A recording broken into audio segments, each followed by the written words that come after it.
And do insurance companies pay to grind stumps? And the answer is sometimes. Look at the bad boy crane. We got the tree machine out. I'm about to show you guys something that insurance actually pays for.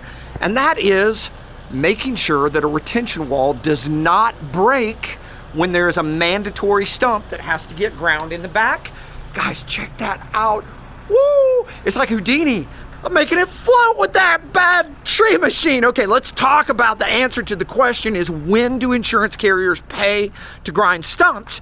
And that is when any sort of built-ish thing has been disheveled by the uproot of the stump. And you would be amazed. That could be when the stump comes over, it could be a fence, it could be a sidewalk that lifted when the root ball came over. And in this case, there's a gutter drain and it's been disheveled. It's out of place. The stump lifted up. Underground utilities count. Keep in mind, your carrier is legally obliged on most policies, that's what an insurance policy is to bring you back to a pre-loss condition.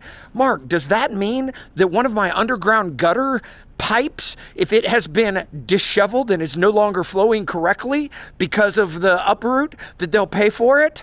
Pipe.